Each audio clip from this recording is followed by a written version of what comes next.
Now, the Director General of the National Agency of Food and Drug Administration and Control, otherwise known as NAFDAC, Professor Mojisola Adeyeye, has reaffirmed her stance on the imposition of the death penalty on fake drug dealers. Adeyeye, who spoke while on Arise Prime Time, emphasized that these illicit traders were merchants of death who prioritize profits over human lives. Now, Adeyeye also argued that the current penalties for fake drug peddlers were too lenient. As such, she proposed the death penalty.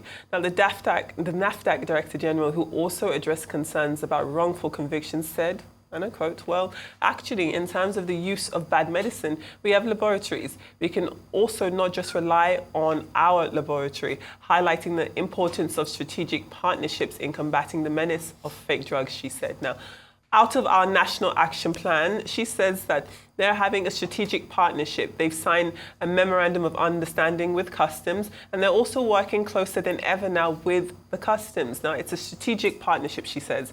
NAFDAC also recently signed an MOU with the National Drug Law Enforcement Agency, the NDLEA. Now, this is quite a controversial decision because we can all understand and agree and empathize with the menace that is illegal drugs. We do know that they pose a huge and oftentimes deadly risk to the people who use them. But to say that this should be a reason for the introduction or the use of the death penalty in this case, I think is a bit harsh. I've never been a proponent for the death penalty because I always feel as though there is the risk that an innocent person could be executed, just as though there are many innocent people who are serving prison sentences unjustly. So that's always been my reason to want to take a step back from calling for the death penalty. But I do also understand Dr. Adeyeye's comments when it comes to the severity of this issue. When we're looking at the pricing of medicines, that is one of the foremost reasons people go for alternative drug uses. And then sometimes when money isn't actually a cause for people to buy fake medicine, they're buying so unaware that the drugs that they're using are actually counterfeit. So this is a huge menace and it does need to be addressed, but I don't know if applying the death penalty would be the correct solution. Yeah, thank you. Very, very good point, Adefemi. Now, I can understand Professor Adeyeye as DG of NAFDAC calling for the death penalty. I think when you work in a space and you understand just how bad the situation is, then you're looking for you're thinking, we need to, it's a national emergency. We've been dealing with the menace of fake drugs for decades. Remember the war, one of the most prominent DGs of NAFDAC, God rest her soul, Professor Dora Akunyili, who did a great work in that area. And to see now that Professor Moji Adeyeye, years down the line, is still fighting that menace and the fact that a lot of people are profiting from it. From that interview, and by the way, it was a very insightful interview, it must be on our YouTube channel so you can watch it for yourself. And front page of This Day has a detailed report, of course, as well as the outcome from it. She talks about how the penalties for drug peddlers are it's not commensurate to the level of the crime.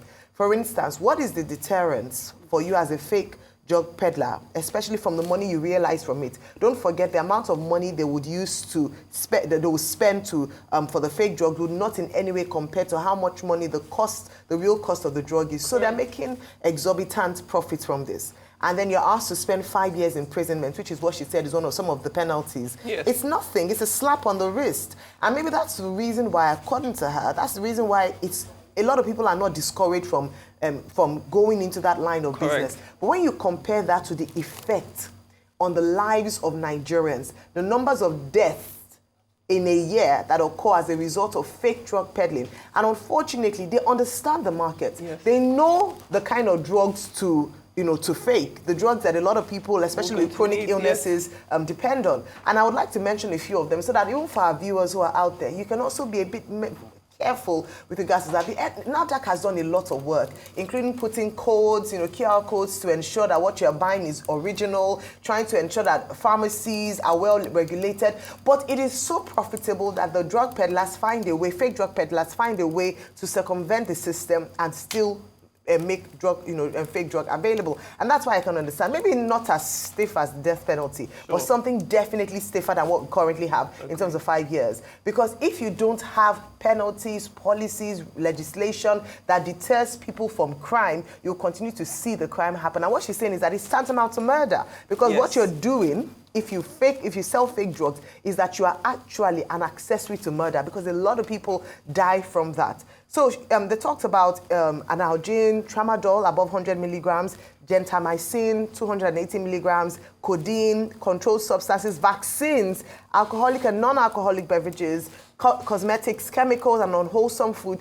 These are some of the items that they found to be prevalent in the market as being fake. So she's doing her work. NAFDAC is doing a great work. We know how they've done raids on the famous or infamous Onitsha market, but a lot more has to be done. We must support their efforts by corresponding legislation to ensure that people who are in this industry, because it is a big industry, unfortunately, must face the stiff penalties from the law. And I think this is what she said. I agree with her. Maybe not death penalty, but certainly maybe life imprisonment or something to really deter them. I know why she's talking about death penalty. This morning, I'll mention a couple of names, and I'll tell stories. Number one, I'll mention the name of somebody very dear to me back in the days called Erica Rubaye. Yes. Erica Rubaye was a budding star. What cut short his life? Pharmaceuticals, sold an expired malaria drug. And he used that, inflamed liver, and he lost his life. Many years after, his wife is still reeling from that death. She felt like God disappointed her. God did not. The system, what Madam Adeyeye is fighting, some unscrupulous thieving element somewhere in the bid of making money, killed another human being. So when Madam Adeyeye talks about death penalty, she knows what she's talking about. The other person, I will not mention his name, a very prominent Nigerian today, a sought-after Nigerian, told me the story in private about how his brother was unwell and they needed to give him IV drips. They put the drip in him. Apparently it was water that had lead in it. The brother started to shake and the brother died. Truth is, it's not God that disappointed those people. His fellow Nigerians. That was not the government. The government of Nigeria did not kill Erica Rubaye, did not kill other people that have died at the rate of expired or fake drug. It was fellow Nigerians that killed other Nigerians for their own selfish benefits. Dora Akinyuli fought tooth and nail for this. In fact, she was almost killed. The drug cartels fought back. Many attempts of her life. That was what launched Dora Akinyuli of blessed memory into stardom. Today, we are still facing the problem. Like she said rightly, those penalties are not stiff enough. The other day, we saw pictures of how alcohol, famous alcoholic brands. Yeah. Somebody once came to this country, a very good friend of mine, said he had gone to a couple of clubs. Almost all the alcohol sold in clubs are fake. Mm-hmm. You know what that is doing to their bodies already? And it has become a norm. There's nothing they don't fake. Even the fizzy drink brands, they fake them. And we don't have enough laws to be able to punish these people as deterrents. We need strong laws. I know there's a human rights angle to the death penalty and all of that. Which is my position. But please, what are we going to rather do here? Because these people are killing criminals. They kill populations. For people that have drank one fake alcohol or the other in the club, only God knows what that's already doing to your body. You don't know, maybe that's going to give you cancer many years down the line. So please, we need to do something about this. And I feel the pain of the NAFDAC DG. The truth is, who is going to bring back those lives that have been lost due to fake drugs? And for you that are watching me this morning producing those fake drugs, you want to do agbabola with the money at the expenses of another person's life. You want to ball at the expense of another person's life. You want to have a good time. You want to travel back to the village and show you've arrived. Have you truly arrived by killing other people? May your conscience and the God that created you judge you. We'll have to go now.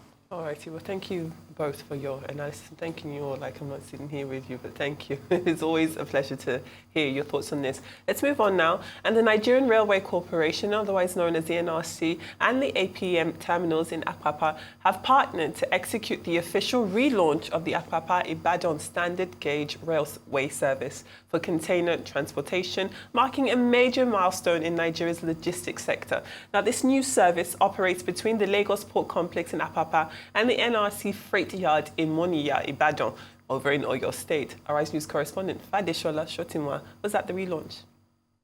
The ceremony for the expansion of rail services on standard gauge rail line is a collaboration between the NRC and APM terminals, as well as other stakeholders, to revive rail service and ensure its long-term sustainability.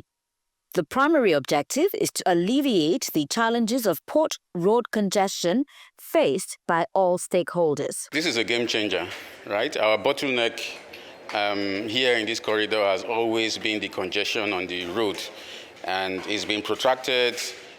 Best efforts have been made for many years. It eases for a while and then it comes back again because the road infrastructure just isn't enough to handle all the cargo coming, leaving the terminal.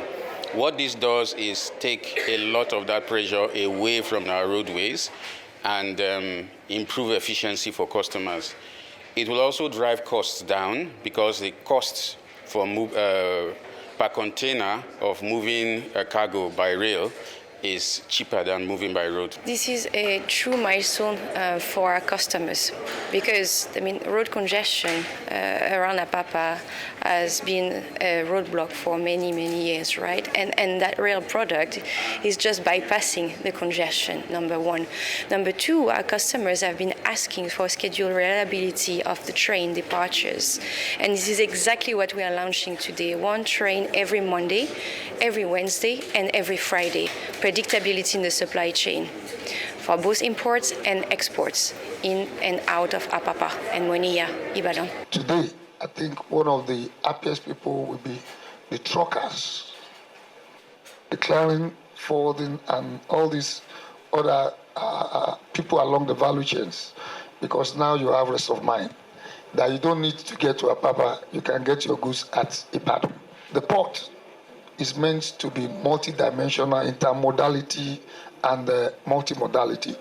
Both are going to be achieved by this singular effort. So we commend AP Mola. The first wagon with 30 containers departed the APM terminal during the launch on Monday in Lagos. This rail service will offer a more cost-effective, predictable and environmentally friendly alternative for good transportation compared to road transportation, and also ensure schedule certainty for customers to make informed decisions and reliable plans. Fadishola Shotinwa, Arise News.